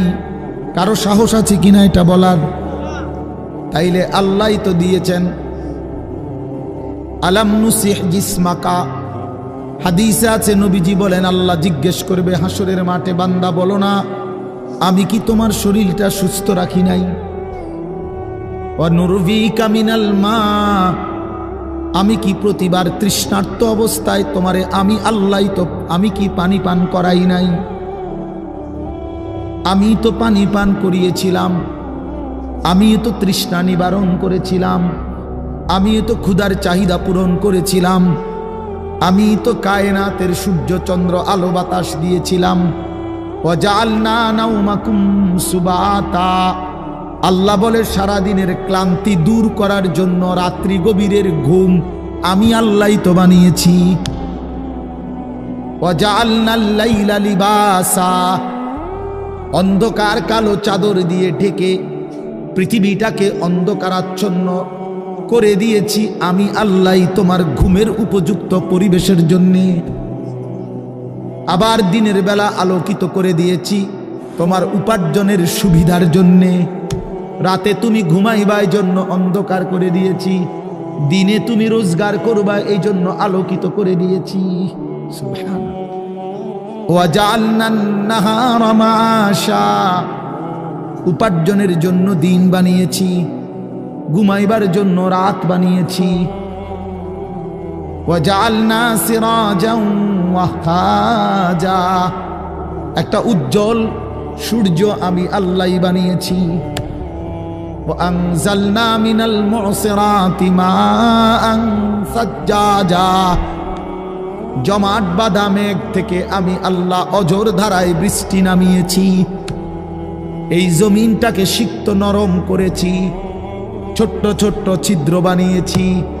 তোমার অনাদরে ফেলে দেওয়া দানা আমি আল্লাহ কুদরতি স্বয়ংক্রিয় মেশিন দিয়ে আমি আল্লাহ জমিনের নিচে আমি নিয়ে এসেছি। কয়দিন পরে আবার আমি আল্লাহ সেই ছোট্ট দানা থেকে নতুন গাছ বের করে দিয়েছি। লিনুখরিজা বিহি হাব্বান ওয়া নাবাতা, তাহলে রিজিকের ব্যবস্থা আমি করলাম, ঘুমের ব্যবস্থা আমি করলাম, উপার্জনের পরিবেশ আমি করে দিলাম, শরীর স্বাস্থ্য জীবন যৌবন আমি দিলাম। আমি কেন সেজদা পেলাম না? আল্লাহ যদি বলে বান্দা আমি কি অপরাধ করলাম, আমি তোমারে এত কিছু দিয়ে আমি কি অন্যায়টা করলাম যেই অপরাধের কারণে তুমি আমারে সেজদা দিলা না? কি বলবা যুবক? নাফরমান যুবক কি বলবা? অসভ্য যুবক যে নামাজ পড়ো না, হাইওয়ান তুমি কি বলবা? তুমি মানুষ না জানোয়ার? বেনামাজি তুই মানুষ না জানোয়ার? বল, মানুষ না জানোয়ার বল বেটা। অনেক বেহায়া এখনো হাসে এইখানে, এত বড় অসভ্য বেহায়া, এই বেহায়া এখনো হাসে। চিন্তা করছো নি? হ্যাঁ, এত বড়, এত নির্লজ্জ, এত বড় অসভ্য যে এখনো হাসে। অর্থ হইল আমারই কয়, বুঝেন নাই? বুঝতেছে সে আমারই কয়। আহ আহ, আমার মনে হয় কুকুর রে কইলে কুকুর মাথা নামাইলে। আহা, আমাদের সন্তানদের হালাত কত নাজুক, চিন্তা করে দেখে। মুসলিম সমাজে বসবাস করে, বাপ মুসলমান, মা মুসলমান, চারিদিকে মসজিদ, চারিদিকে মাদ্রাসা, কত দাড়িওয়ালা, টুপিওয়ালা, পাঞ্জাবিওয়ালা। প্রতিদিন মসজিদের মিনারা থেকে উচ্চ কণ্ঠে মাইকের হর্ন দিয়ে আজান হইতেছে। এত বেশি মাইক, হর্ন, মসজিদ, মাদ্রাসার পরিবেশের মাঝখানে থাইকাও এটা কত বড় গাদ্দার, কত বড় গাদ্দারা নাফরমান। এত সুন্দর চারদিকে মসজিদ, মাদ্রাসা, আলেম ওলামা, দাড়ি টুপি, মাদ্রাসার পরিবেশের ভেতরে থাইকাও জানোয়ারে একটা সেজদা দেয় না। কত বড় নিকৃষ্ট জানোয়ার, চিন্তা করছে। এই বাপ, এমন সন্তান পাইলা কবরে যাই আফসোস ছাড়ার কিচ্ছু নেই। আজকে যদি এই আফ্রিকার জঙ্গলে থাকতো তাহলে হয়তো যে বাবা এত বড় আফ্রিকার জঙ্গলে ছিলাম যেখানে কোনো দিন কোনো আজান হয় নাই, যেখানে কোনো মসজিদ দেখি নাই, মাদ্রাসা দেখি নাই, আল্লাহ চিনব কোত্থেকে? আমি তো আফ্রিকার জঙ্গলের ভিতরে থাকতাম। বলেন, একটা ছেলে বলেন, এই ছেলেগুলো বেনামাজি যে ছেলেগুলো, এদেরকে জিজ্ঞাসা করেন যে বাবা তুই কি আল্লাহ চিনলি না, না রাসূল চিনলি না? তুমি বাবা কি মসজিদ চিনলা না, মাদ্রাসা চিনলা না? কোনোদিন কি কোরআন দেখলা না? কারো লাশ, কারো জানাজা, কারো কবর কিছুই দেখো নাই? কিচ্ছুই তোমার কলজার মধ্যে কোনো এক বিন্দু কোনো বিবেক অনুভূতি জাগাইলো না? শুধু নারী, শুধু একটা মোবাইল, শুধু একটা ছবি, শুধু একটা অশ্লীল দৃশ্যের কাছে হেরে গেলা। ছেলেরা বলো বাবা, তোমরা বলো, কার কাছে হাইরা গেলা? কেমনে হাইরা গেলা তুমি? তোমার বাপ মুসলমান, মা মুসলমান, তোমার ঘর মুসলমান, তোমার দাদা দাদি, নানা নানি, চাচা মামা, ফুফা খালু সব মুসলমান। তোমার এলাকার চারদিকে আজান হয়, তোমার মহল্লার প্রত্যেক গলিতে গলিতে মাদ্রাসা আছে, কোরআনের ঘর আছে, তোমারই কোনো না কোনো চাচাতো ভাই, মামাতো ভাই, ফুফাতো ভাই, আত্মীয় কেউ না কেউ হাফেজে কোরআন আছে, আছে না? তালেবে ইলম আছে, মাদ্রাসায় পড়ুয়া আছে। এত কিছু দেখার পরেও যার কলিজায় এক ওয়াক্ত নামাজ পড়তে মন চায় না, তার দিল পাথরের চাইতে শক্ত, তার দিল জন্তু জানোয়ারের দিলের চাইতে নিকৃষ্ট। কারণ এ বড় শক্ত হারামি, মনে রাখে। সে কিছুই মনে করে না আল্লাহকে, কিছুই মনে। এত মসজিদ মাদ্রাসা, এত নামাজ রোজার এত চিহ্ন দেখাও তে কয় আমি কিছুই বিশ্বাস করি না। আমি বিশ্বাস করি আমার জীবন হইল মোবাইল, আমার জীবন হইল নারী, আমার জীবনের অর্থ হইল ছবি, আমার জিন্দিগির মাকসাদ হইল উলঙ্গ ছবি দেখা, নর্তকী দেখা, জিনা ব্যভিচারের দৃশ্য দেখা, মদের আড্ডা, জুয়ার আড্ডা, নারীর আড্ডা, কোন অশ্লীল মেয়ের পিছনে জীবনটা শেষ করে দেওয়া, খালাস। আমি বুঝছি এটাই জীবন। কিসের মসজিদ, কিসের মাদ্রাসা, কিসের আল্লাহ, কিসের রাসূল, আমি এগুলা বুঝি না। এতটা উল্টে গেল কেন? এত বড় লানত হলো কেন বলেন বাবা? অতএব আপনাদের কাছে অনুরোধ করলাম, আপনারা আপনাদের বিবেককে নিয়ে ভাবেন। তোমরা ছেলেরাও বাবা রাগ হইও না, বুঝতে শেখো বাবা। কে ফিরাবে তোমাদেরকে? কে ফিরাবে? কে ফিরাবে? কে ফিরাবে বাপ? তোমরা কি কোনোদিন মরবা না? আজ যদি মৃত্যু হয়, এই বেনামাজি জিন্দিগি নিয়ে কেমনে কবরে যাইবা? ঠিকবা কেমন? এই নাফরমানের জিন্দিগি নিয়ে কেমনে ঠিকবা? এই জন্য আমরা প্রত্যেকেই প্রস্তুতি নেই। যদি ভাবতে শিখি, বুঝি, সামান্য অনুভূতি জাগে, তাহলে এই অনুভূতিটাকে কাজে লাগাবার, একটা জনের গুনাহ মাফ করে নতুন করে নিজেকে আল্লাহর ইবাদত, ঈমান, আমলের দ্বারা সজ্জিত করার একটা শ্রেষ্ঠতম সিজন, মৌসুম আসতেছে। সেটা হলো মাহে রমজান। মাহে রমজান বড় বেশি সুযোগ আসতেছে। আল্লাহ যদি দয়া করে হায়াত দেয়, তো পিছনের সব গুনাহ মাফ করিয়ে নতুন সাজে নিজেকে সজ্জিত করার, আখিরাতের রঙে রঙিন করার, জান্নাতের রঙে নিজেকে গড়ে তোলার এক শ্রেষ্ঠতম মাস মাহে রমজান। রমজান মানে অন্য কিছু, রমজান মানে ভিন্ন কিছু। রমজান মাসে মানে নিজেকে বদলানোর মাস, রমজান মানে নিজেকে পরিবর্তনের মাস, রমজান মানে নিজেকে আখিরাতের রঙে রঙিন করার মাস, রমজান মানে আল্লাহ তাআলার মহব্বতে, রাসূলুল্লাহ সাল্লাল্লাহু আলাইহি ওয়াসাল্লামের মহব্বতে ডুবে যাওয়ার মাস। এটা আমাদের সামনে। আল্লাহ আমাদের জন্য রমজানের হায়াত ভিক্ষা দান করেন। আল্লাহ যেন আমাদের সকলকে রমজান পর্যন্ত পৌঁছিয়ে দেন। এই আয়াত দেখেন, আল্লাহ তাআলা বলছেন, ইয়া আইয়ুহাল্লাযীনা আমানু, হে ঈমানদারগণ, কুতিবা আলাইকুমুস সিয়াম, তোমাদের উপরে রোজা ফরজ করা হলো, কামা কুতিবা আলাল্লাযীনা মিন ক্বাবলিকুম, যেমনটা ফরজ করা হয়েছিল তোমাদের পূর্ববর্তীগণের উপর, মানে পূর্বের ঈমানদার উম্মতদের উপর।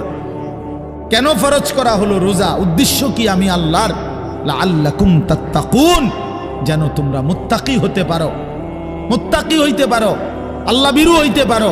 আর মুত্তাকি হলে কি লাভ হবে? উইদ্দাত লিল মুত্তাকিন, আল্লাহ বলে জান্নাত বানানোই হয়েছে মুত্তাকিদের জন্য। মুত্তাকি হবে তো জান্নাতি হবে, জান্নাতি হবে। এই আয়াতটার অল্প একটু কথা, আমি এই আয়াতটাই পড়ছি, সূরা বাকারার 183 নম্বর আয়াত, দ্বিতীয় পারা, দ্বিতীয় সূরা। এটার উপর আর একটু কথা বললে আমার কথা শেষ। আমরা আমাদের যদি পরিবর্তন চাই, পরিবর্তনের সুযোগ মাহে রমজান। আমরা যদি আখিরাত সাজাইতে চাই, আমাদের জন্য শ্রেষ্ঠ সুযোগ মাহে রমজান। আমরা যদি ঘুরে দাঁড়াইতে চাই, আমাদের জন্য শ্রেষ্ঠ সুযোগ মাহে রমজান। মাহে রমজান, আল্লাহ নাফরমানির এই জিন্দিগি আমি ছেড়ে দেব, আপনার রঙে রঙিন হব, তাইলে শ্রেষ্ঠতম সুযোগ মাহে রমজান। মাহে রমজানের মধ্যে অসম্ভব শক্তি আছে, মাহে রমজানের মধ্যে অসম্ভব পাওয়ার আছে। আল্লাহ বলছে, রমজানে বান্দা আইসো আমার কাছে, রাত দিন 24 ঘন্টা আমি আল্লাহ জাহান্নাম থেকে মুক্তি দিতে থাকব। ওয়াতাখাউ মিনান নার, জাহান্নাম থেকে মুক্তি দেব, সারা রাত মুক্তি দেব, সারা দিন মুক্তি দেব। রমজানের প্রতি ঘন্টা, প্রতি মিনিট, প্রতি সেকেন্ড হীরা মণি মুক্তা জহরতের চাইতেও কোটি গুণ বেশি দাম, কোটি গুণ বেশি দাম। আল্লাহ তাআলা সেই মহিমান্বিত রমজান আমাদের সামনে আনতেছেন। আর মাত্র 18-19 দিনও বাকি নাই। এই অল্প কয়টা দিন বাবা, আমাদের উচিত রমজানের জন্য অধীর আগ্রহে মহব্বতের সাথে আল্লাহর কাছে হায়াত ভিক্ষা চাওয়া, যে আল্লাহ এত কাছে আইনা মৃত্যু দিয়েন না, কবরে নিয়েন, আর কয়টা দিন হায়াত দেন, রমজান পর্যন্ত পৌঁছিয়ে দেন। আল্লাহুম্মা বারিক লানা ফি রাজাব ওয়া শাবান ওয়া বাল্লিগনা রমাদান।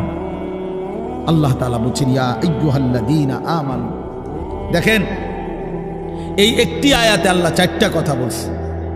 একটা হলো হে ঈমানদারগণ, 2 নাম্বার হলো তোমাদের উপরে রোজা ফরজ করা হলো, 3 নাম্বার হলো যেমনটা ফরজ করা হয়েছিল পূর্ববর্তীদের উপরে, 4 নাম্বার হলো যেন তোমরা মুত্তাকি হতে পারো। কয়টা কথা হলো? এই 4টা কথার আমি 4টা আলগা সংক্ষিপ্ত একটু ব্যাখ্যা বলি। 1 নাম্বার হলো হে ঈমানদারগণ, এটা আল্লাহ আমাদেরকে ডাক দিয়েছেন। তাফসীরের মধ্যে আছে আদম আলাইহিস সালাম থেকে নিয়ে আমাদের নবী পর্যন্ত, ইতিপূর্বে আমাদের নবীর আগে যত নবী পৃথিবীতে আল্লাহ পাঠাইছেন, ওই নবীদের উপরে যারা ঈমান আনছিল, ওই নবীদের আমলে তাদের কাউকে কোনোদিন আল্লাহ তাআলা এই শব্দ দিয়ে হে ঈমানদারগণ, ইয়া আইয়ুহাল্লাযীনা আমানু বলে ডাক দেন নাই। আগে সর্বপ্রথম আমাদের নবী, আখিরি নবী, আল্লাহর বন্ধু, আমাদের নবীর ভালোবাসায় আল্লাহ তাআলা বলছে, বন্ধু, বিগত কোন নবীর ঈমানদার উম্মতকে আমি যেই শব্দে ডাকি নাই, এই প্রথম আপনার ভালোবাসায় আপনার ঈমানদার উম্মতকে আমি ইয়া আইয়ুহাল্লাযীনা আমানু এই নতুন শব্দে ডাক দিলাম। হে ঈমানদারগণ, হে ঈমানদার, তোমরা আমার। তাফসীর ইবনে কাসিরের মধ্যে আছে, যে ঈমানদার সে আল্লাহর বন্ধু, যে মুমিন সে কার বন্ধু? আল্লাহর বন্ধু। আল্লাহর বন্ধু, মুমিনের বন্ধু আল্লাহ, আল্লাহর বন্ধু মুমিন, আল্লাহর বন্ধু মুমিন। এই জন্য তাফসীরে লিখছে হে ঈমানদারগণ, এই কথার আরেকটা তর্জমা এটা, হে আমার বন্ধুগণ। আল্লাহ যেন ডাক দিয়া বলছে, হে আমার বন্ধুগণ, তোমরা আমার বন্ধু, তোমরা আমার। আমি বানাইছি বহু জনেরে, তোমরা বানাইছি আমার জন্য, আমার জন্য। তোমরা আমার, তোমরা আমারে মেনে নিয়েছ, তোমরা আমার কালেমা পড়েছ, তোমরা আমার রাসূলকে মেনে নিয়েছ, অতএব তোমরা আমার। তোমাদের কালেমা লা ইলাহা ইল্লাল্লাহ মুহাম্মাদুর রাসূলুল্লাহ, এটা আমি গ্রহণ করলাম, গ্রহণ করে আমি নিলাম, এই জন্যই আমি তোমাদেরকে ডাক দিলাম। তুমি বলছো আমি এনে ভর্তি হমু, ওই যে আমারে মোহাম্মদে বলছে, তার ছোট ভাই হাফেজ মুশাররফ কয়, আমার আজকে বললো যে হুজুর ভর্তি করামু আপনার মাদ্রাসায়, তো কি কোন সময় আমু, ফরম নিয়ম কানুন কি? আমি এত কথা তোমার দরকার কি, হাতে ভর্তি হইব সারছে তো আর কি। তার মানে আমি বলতে চাইছি, তারে কি বুঝাইলাম, তোমার এত নিয়ম কানুনের দরকার কি, আমি তারে নিলাম, খালাস, আমি ভর্তি নিলাম। তাইলে অর্থ হইল আল্লাহ তাআলা বলছেন, বান্দা তোমার কালেমা আমি নিলাম, তোমার ঈমান আমি নিলাম, এই জন্য আমি তোমারে মুমিন বলে ডাক দিলাম। আল্লাহ কাউকে নিজের করে ডাক দেওয়া, খোদার কসম, এটা তার জীবনের সবচেয়ে বড় পাওয়া। যদি দিল থাকতো তাইলে আমরা বুঝতাম। এক এমপি সাহেব যদি কারো নাম নেয়, এক মন্ত্রী সাহেব কারো নাম নেয়, আর তারে যদি কেউ আইয়া কয় আজকে তো মন্ত্রী সাহেবের কাছে গেছিলাম আর উনি তোমার নাম নিছে, তোমার কথা ভালো কইছে, বাবা হেতে বেটা তো মানে ঠ্যাঙালগি দিয়ে আটতে লাগবে। হ্যাঁ, বাইতে ইয়া ঘরে বেড়ি কথাবার্তা সাবধান কো, আগের মতো নাই, যেরুম মনে করছে এরুম না। কি কিছে মন্ত্রী সাহেব আজকেও আমার নাম লইছে, জিঙ্গাও মানে সে এটাকে খুব গৌরবের মনে করবে, ঠিক কি না বলেন না কেন? সবার কাছে ঘুরে ঘুরে বলার চেষ্টা করবে আমি কিন্তু মন্ত্রীর পরিচিত। হাদিসের মধ্যে আছে এক সাহাবী উবাই ইবনে কাব রাদিয়াল্লাহু তাআলা আনহু, সাহাবীদের মধ্যে নবীজির সবচেয়ে সুন্দর কোরআন শরীফ পড়তেন যিনি, ওনার নাম হলো উবাই ইবনে কাব। তো এই উনি নবীজি একদিন উনাকে বলছেন এই সাহাবীকে যে উবাই এদিকে আসো, তুমি আমারে কোরআন শরীফ পড়ে শোনাও, বুঝছেননি? তখন ওই সাহাবী একটু লজ্জিত হয়ে বলতেছি, ইয়া রাসূলুল্লাহ, আমি আপনার সামনে কোরআন পড়বো? অথচ কোরআন তো আমরা আপনার থেকেই শুনি, কোরআন আপনার উপরেই নাজিল হয়, আমি কোন সাহসে আপনার সামনে কোরআন পড়ি? তো নবীজি বললেন, শোনো, মহান আল্লাহ পাক রব্বুল আলামিন জিব্রাইল পাঠাইয়া তোমার নাম নিয়া বলছে তোমার কাছ থেকে আমি কোরআন শুনতে। এই আমরা স্পষ্ট হাদিসে পড়ছি, বিশ্বাস করেন। এই সাহাবী এটা শুই না 3 বার জিজ্ঞাসা করছে নবীজিরে, আওয়াসাম্মানি আল্লাহ, ইয়া রাসূলুল্লাহ বললেন কি আমার আল্লাহ আমার নাম নিছে? আমার নাম? আর কোন কি আপনি? নবীজি বলল, হ তোমার নামে তো দিছে। উনি আবার জিজ্ঞাসা করছে, ইয়া রাসূলুল্লাহ সত্যি বলছেন আমার নাম নিয়েছেন আল্লাহ? বলছে, হ তোমার নাম। আবার জিজ্ঞাসা করছেন, হাদিসের স্পষ্ট শব্দ আছে ফাবাকা।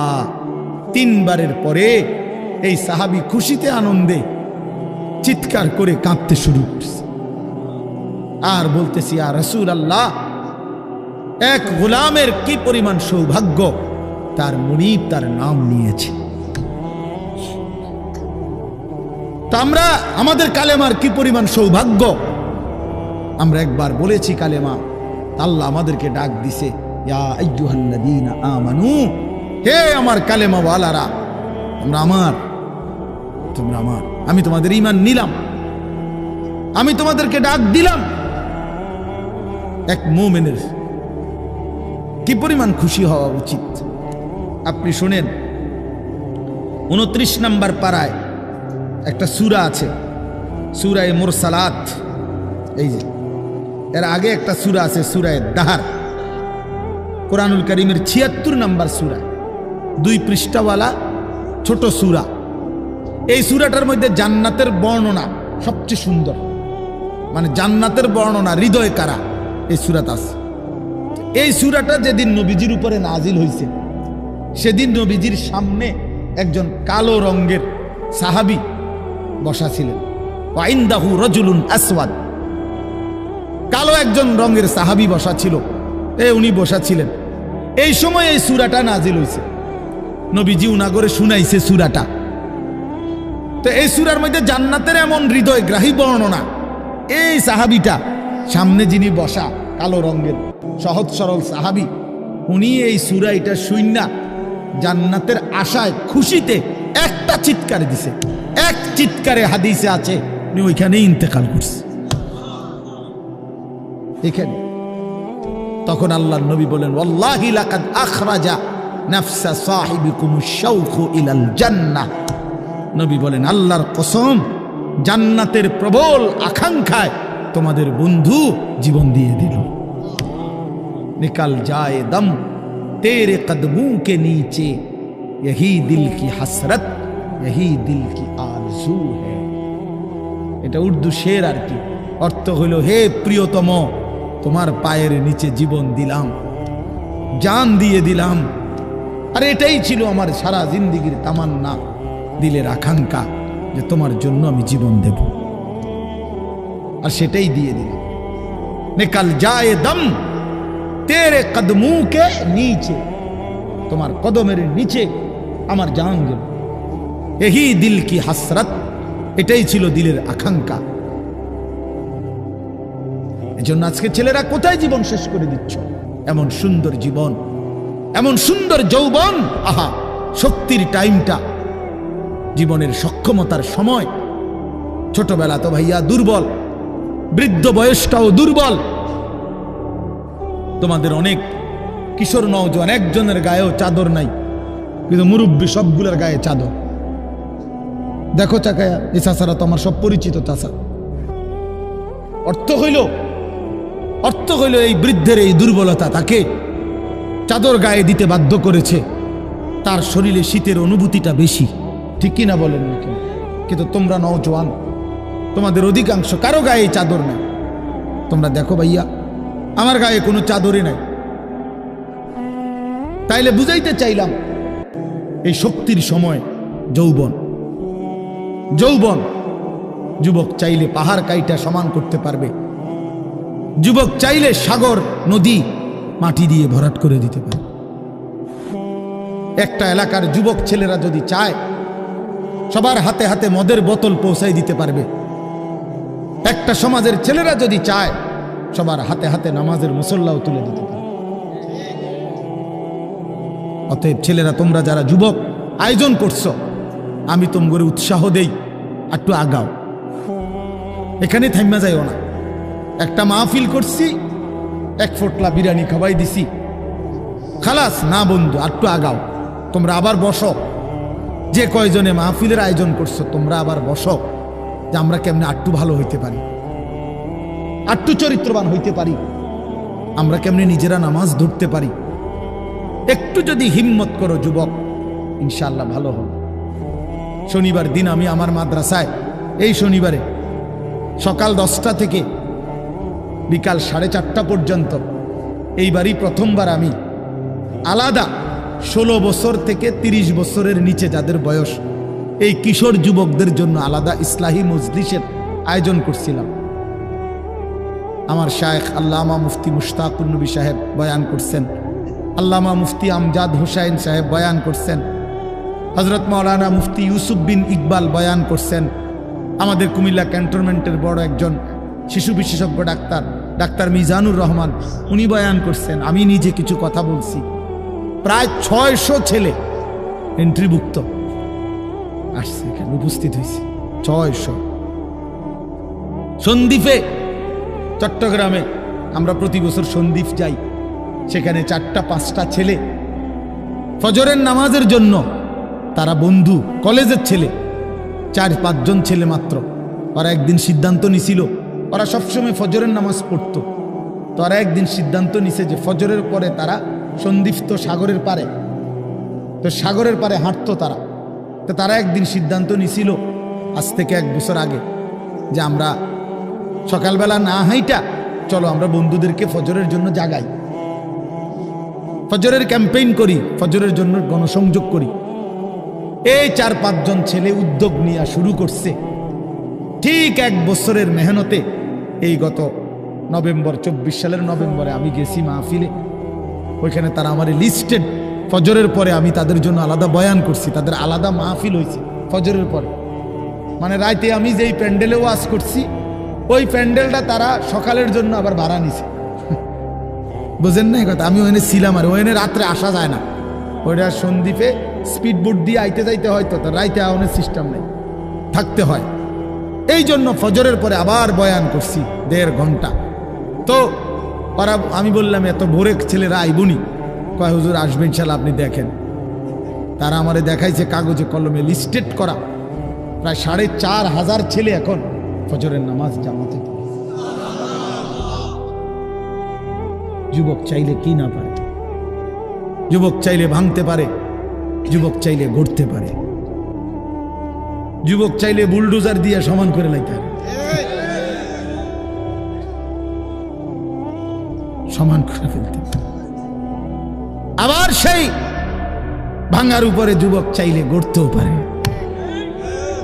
আল্লাহ তাআলা নওজোয়ানের শরীরে অসম্ভব হিম্মত দান করছে, অসম্ভব হিম্মত। এই জন্য বাপ, আমি যুবক যারা, তাদেরকে উৎসাহিত করলাম। মহান আল্লাহ পাক রব্বুল আলামিন আমাদেরকে বলছেন, আমি তোমাদের ঈমানদার, ঈমান নিলাম, আমি ঈমান দিছি বান্দা। আমি গত বছর যখন তাবলীগের সফরে ছিলাম দিনাজপুর জেলায়, গত বছর আগস্ট মাসে 72 বছর বয়স্ক একজন হিন্দু লোককে কালেমার দাওয়াত দিছিলাম। ওনার 2 ছেলে মুসলমান। ওনারে আমি 2.5 ঘন্টা কালেমার দাওয়াত দিছি। আমরা 3 জন আলেম মিলে কত অনুনয় বিনয় করছি, কাকুতি মিনতি করছি, কাঁদছি, চোখের পানি ফেলছি। একটা বার চাচা কালেমা পড়েন, আপনার ছেলে মুসলমান, ছেলের বউ মুসলমান, আপনার নাতি নাতনি সব মুসলমান, আপনি এখনো বসে আছেন কেন? আহা, এই 72 বছর হয়ে গেছে। বুড়া মিয়া কয় আমি ওটা বলবো না। বলে নাই। আমি আমার সাথীদের কাছে, আমার 26 জন সাথী নিয়ে চিল্লাই গেছি, 16 জন আলেম, এক চিল্লা সফরে 950 মানুষ আল্লাহর রাস্তায় বের হয়েছে চিল্লার জন্য। আলহামদুলিল্লাহ, আল্লাহই করাইছে। তো বলতেছিলাম, আমি সাথীদের কাছে এসে বলছিলাম যে দেখেন, 72 বছর বয়স হয়ে গেছে, এক আল্লাহর বান্দা, তার জবান দিয়া কোনোদিন তার মালিকের নামটা বের হয়। আমারে আপনারে আল্লাহ তাআলা কত বড় তৌফিক দিছে যে আমরা কত হাজারবার, লক্ষবার কালেমা লা ইলাহা ইল্লাল্লাহ মুহাম্মাদুর রাসূলুল্লাহ এটা যে আমরা পড়তে পারি, পড়তে পারছি, এই সৌভাগ্যের কৃতজ্ঞতা কি? এটা যদি আল্লাহ আমগো জবান দিয়ে কোনোদিন না বলাইতো। কথা বলে না বাপ, এই ছেলেরা মিয়া, এই আব্বাস যারা নামাজ পড়ো না, আরে না ফরমান, তুই যদি হিন্দুর ঘরে জন্ম নিতি, তুই যদি ইহুদির ঘরে জন্ম নিতি, তুই যদি খ্রিস্টানের ঘরে জন্ম নিতি, বেটা কি হতো জীবন? যদি কোনোদিন কালেমার আহ্বান না শুনতা। তুমি তো মুসলমানের ঘরে জন্ম নিয়া এভাবে ইমানকে ফেলে দিলা। মুসলমানের ঘরে জন্ম নিয়ে এভাবে নামাজকে প্রত্যাখ্যান করলা। ছি ছি ছি ছি, তোমারে দেখে তো হিন্দুও হাসবে, তোমারে দেখে তো ইহুদিও হাসবে, তোমারে দেখে তো খ্রিস্টানও হাসবে, যে দেখছো হয় নাকি শ্রেষ্ঠ জাতি, ওদের ধর্ম নাকি শ্রেষ্ঠ ধর্ম, ওদের ধর্ম কোরআন নাকি শ্রেষ্ঠ কিতাব, ওদের শ্রেষ্ঠ ধর্ম ওদেরই পছন্দ হয় না, ওদের শ্রেষ্ঠ কিতাব ওরাই পড়তে পারে না। তো এটা কিসের শ্রেষ্ঠ? কথা বলেন না। তাহলে আমি তো আমার ধর্মের অপমান। কথা বলেন না, আমি আমার ধর্মের অপমান না, আমি আমার কোরআনের অপমান। এজন্য তোমরা যারা বেনামাজি ছেলে, তোমরা ধর্মের অপমান। তোমাদের যাদের চুল বেঈমানের মতো, তোমরা মুসলমান ধর্মের অপমান। তোমাদের কারণে আমার ধর্ম লজ্জিত, তোমাদের কারণে ধর্ম বেইজ্জতি হয়েছে। তোমরা ইসলামকে অপমানিত করলা, আল্লাহকে অপমানিত করলা, আমার নবীর শ্রেষ্ঠতম 23 বছরের আদর্শকে তোমরা অপমানিত করলা। এই অপমানের বিচার আল্লাহ করবে, মনে রাখো, ছেড়ে দিবে না বাপ। আল্লাহ কোরআনে বলছে, বান্দা আমি 1 সেকেন্ড ছাড়বো না, আমি হিসাব নিব। তুমি আমারে কি মনে করছো বান্দা? বাদুগা খাওয়াইছি দেখিয়া তুমি মনে করছো আমি মাতি না? হ্যাঁ, কিটা মনে করছো? এ পেশাব পায়খানার ভাত তুমি মনে করছো আমি কিছুই বলবো না, কিছুই বলবো না।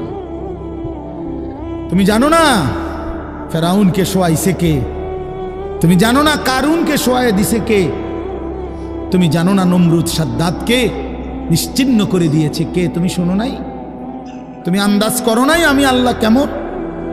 এই পৃথিবীর কত অবাধ্য জাতিকে আমি আল্লাহ ধ্বংস করে দিয়েছি, শোনো নাই? কই, গোটা পৃথিবীর সমস্ত আধুনিক প্রযুক্তি থাকার পরেও তো বাবা আমেরিকার ওই বেঈমানরা, ক্যালিফোর্নিয়ার লস অ্যাঞ্জেলস তাদের একটি স্টেট আগুনে দাবানলে পুরে ছাই হয়ে গেছে। লক্ষ লক্ষ কোটি কোটি মিলিয়ন বিলিয়ন ডলারের এক এক বিল্ডিং। আপনারা মুরব্বীরা মিলিয়ন বিলিয়ন ডলার কি তাই বুঝতেনও না? কয়টা আপনি 1 মিলিয়ন বিলিয়ন ডলার কত টাকা? কমপক্ষে 300 টাকার বেশি। মানে আপনি এটি বুঝতেনও না, টেহাইডি এটা বুঝতেনও না। কথা বুঝছেন কিনা? হ্যাঁ, আমরা কিতাবে পড়ছি এক বুজুর্গকে, হ্যাঁ, একটা জিনিস দামি ওনার কাছে ছিল, তো ওনার কাছে বলছি এটা আপনি বিক্রি করে দেন। কত মূল্য? উনি বলছে 100 দিরহাম, 100 টাকা। তখন উনি যখন বিক্রি করে দিছে, ওনার 100 দিরহাম দিছে। তো অন্য কেউ ওনারে পরে বলছে, হায় হায় জনাব, আপনি তো বহুত বড় ঠকছেন, মাত্র 100 টাকা দাম চাইলেন, এটার দাম তো আরো অনেক। তো উনি বলছেন, আল্লাহর কসম, 100 টাকার উপরে, 100 দিরহামের উপরে কোনো সংখ্যা আছে আমার তো এটা জানা নেই, আমার তো এর উপরে কিছু জানা নাই। আমার মেজো বোনের বিয়ে যখন হয়েছিল, মেজো বোন, আমি তখন প্রাইমারি শেষ করে মাদ্রাসায় ভর্তি হয়েছি, এই সময় আমার বোনের বিয়ে হয়েছে। তো বোন জামাই যখন ওই আগে ছোটবেলায় বিয়ের দিন বোন জামাই যখন আসছে, তখন শরবত খাওয়াইছি যে গেইটে নাকি, তখন কিছু টাকা দিতে হয় না, যে শরবত খাওয়ায় তারে। তো আমারে 100টা টাকা দিছে উনি প্রথম। তো এগুলা নাকি ওনার কাছে আরো টাকা ছিল, তো ওই আরো একটু সাফাসাফি করলে আরো দেয়, আরো কিছু দেয়, না মানলে আরো দেয়, এমনি এমনি নিয়ম ছিল। আমার 100 টাকা দিছে, আর এটা দেখে আমি একটা দৌড়ে আইয়ালাইছি। আমার পুরো মনে আছে, একেবারে কসম, আমার পুরো এখনো মনে হইলো আর এই কথাটা। আমার একেবারে আমার ভাই, চাচাতো ভাইটাই বা অন্যরা এত দমকাইছে, বেউকুফ, 100 টাকা লইয়া দুধ দিয়ে আইয়ালাইছ। আমি বলছি, আমি তো আসলে এর চাইতে বেশি টাকা জীবনে আর দেখি নাই। তো বলতে চাইলাম, হাজার হাজার কোটি কোটি মিলিয়ন ডলারের এই বাড়ি ভবন, এগুলো পৃথিবীর সর্বাধুনিক প্রযুক্তি দিয়ে, অত্যাধুনিক প্রযুক্তি থাকা সত্ত্বেও, আধুনিক সরঞ্জামাদি থাকার পরেও বাফ আল্লাহর দেওয়া আযাবে আগুনে যখন জ্বলছে, এই কয়দিন হইল কোনো বেঈমানে 1 সেকেন্ডের জন্য আগুন নিভাইতে পারে নাই। 14,000 ফায়ার সার্ভিস কর্মী একসাথে আপনার পানি দিছে, আরো বাড়ে, আগুন আরো বাড়ছে। তার মানে বোঝা গেল বাবা, পৃথিবীর কারো শক্তি মূলত কোনো শক্তি না, আল্লাহ শক্তির সামনে, আল্লাহর ফয়সালার সামনে। আল্লাহ যদি ভালো রাখে তাইলেই ভালো থাকা। হ্যাঁ, আপনার টাকা তো আছে 1000 কোটি টাকা, কিন্তু আপনার ফেড অসুখ, আপনি টেহা দিয়ে কিনবেন। আপনার টাকা তো আছে লক্ষ কোটি টাকা, কিন্তু আপনার তো ডায়াবেটিস, আপনি কিনবেন টাকা দিয়ে কি করবেন? আপনি 7,000 ধন হইলেও কি লাভ হবে আপনার? এই জন্য আমি অনুরোধ করছি, আমরা মুমিন, আল্লাহ আমাদেরকে বলছে এটাই কথা, তোমাদের উপরে আমি রোজা ফরজ করলাম, তোমরা আমার হুকুম মানো, তোমরা আমারে মানো বান্দা। রোজা মানে বিরত থাকা, সিয়াম মানে বিরত থাকা, তার মানে গুনাহ থেকে বাঁচো, হালাল বস্তু থেকে বাঁচো। আমি তোমাদেরকে হারাম তো হারামই, হারাম থেকে আবার ফিরাবো কেন? হারাম থেকে তো ফিরতে সারা বছরের জন্যই বলে দিছি। তো আমি রমজান মাসে তোমাদের 3টি হালাল খাবার হালাল ছিল, পানি হালাল ছিল, হালাল স্ত্রী হালাল ছিল। আমি রমজানের 30টা দিন, একটা মাসে তোমাদের জন্য খাদ্য, পানি, স্ত্রী, এই 3টা জিনিস হালাল বস্তু আমি হারাম করে দিলাম। যেন আমি বুঝাইতে চাইলাম যে দেখো, আমি আল্লাহ যেখানে হালালটাও হারাম করে দিলাম, সেখানে হারামটার প্রতি আমি আল্লাহর কি পরিমাণ ঘৃণা। যেখানে হালালটাই ছেড়ে দিতে বললাম, সেখানে হারামটা ধরে রাখার কোনো সুযোগ আছে? অতএব মিথ্যা, চুরি, ডাকাতি, জিনা, ব্যভিচার, মদ, জুয়া, নাচ, গান, সুদ, ঘুষ, মা বোনদের বেপর্দা জিন্দিগি ছেড়ে দেন, ছেড়ে দেন। একজন বুঝলে একজনই, কোনো অসুবিধা নাই, আমার কোনো আফসুস নাই। আমি সব সময় ফেরিওয়ালার মতো আমি বুঝি, একজনই শুনুক, একজনই যদি ভাবে আলহামদুলিল্লাহ। সংখ্যা দিয়ে আমি কি করব? বুঝেন নাই? 10 কোটি মানুষ আমারে মনে করেন আলগি দিছে, তো কি হইছে? এটা আমার কবর রাজাব মা। বাংলাদেশের একেবারে মনে করেন 50 লাখ লোক আমার চিনে, তো কি হইছে? এটা আমার কবর রাজাব মা। তো আর কি, পরিচিতি, অপরিচিতি, জনপ্রিয়তা, এগুলো কোনো বিষয় না, এগুলো কোনো মুখ্য বিষয় নয়। বিষয় হলো আল্লাহর কাছে গ্রহণ হওয়া, আখিরাতের মুক্তি পাওয়া, জাহান্নাম থেকে মুক্তি পাওয়া। অতএব আজকে এতটুকুই মূল কথা, আমরা প্রত্যেকেই এটা ভাবি আমরা মুমিন। প্রিয় ভাই বলেন, আমরা এখানে যারা এখন বসছি রাত 12টা বাজে, আমার কথা শেষ, নীরবে একটা মিনিট ইনসাফের সাথে ছেলেরা বাবা বলো তুমি মুসলমান কিনা। না ছেলেরা আলাদা বলো বাবা, কও তোমরা মুসলমান কিনা। প্রিয় বাপ বলো তুমি মুসলমান কিনা, তুমি মুসলমানের সন্তান কিনা। তাইলে তুমি সিদ্ধান্ত দাও আজকে। বয়স্ক যারা আছেন তারা আপনারা বসা থাকেন, কিন্তু তোমরা যারা 30 বছরের নিচে ছেলে, তোমাদের বয়স, বুঝে শুনে ধোঁকা দিও না, আল্লাহর সাথে ধোঁকা করো না, আল্লাহর সাথে মস্কারি করো না। হাদিসের মধ্যে আছে এক লোক নবীজির সামনে বাম হাত দিয়ে খাইতেছিল, মুসলিম শরীফের হাদিস। নবীজি তারে বলছে ডান হাতে খাও, তখন সে বলছে আমি ডান হাতে খাইতে পারি না। নবীজি বলছে তাইলে আর পারবাও না। কসম আল্লাহর, ওই হাদিস আছে। সাহাবী বলে ওই লোক আর কোনোদিন ডান হাত মুখের কাছে আনতে পারে নাই, কারণ সে তো মূলত মিথ্যা বলছিল, অহংকার করে বলছিল। এই জন্য আমি অনুরোধ করছি, তোমরা যারা 30 বছরের নিচে আছো ছেলে বাবা, তোমরা দিল থেকে বুঝে শুনে তোমরা নিয়ত করে দাঁড়াও, যে এই কথার নিয়তে দাঁড়াও যার ভাল লাগে যে আমি ইনশাল্লাহ চেষ্টা করুম ফজর সহ 5 ওয়াক্ত নামাজ পড়তে। তুমি সিদ্ধান্ত নিয়ে বলো যে আমি চেষ্টা করব, আমি নারী ছবি, অশ্লীল দৃশ্য থেকে, মোবাইলের অশ্লীল ছবি থেকে নিজেকে বাঁচাইবার নিয়ত করলাম, সিদ্ধান্ত করলাম। আল্লাহ তৌফিক দিলেই তো পারবা, ঠিক কিনা বলেন না কেন?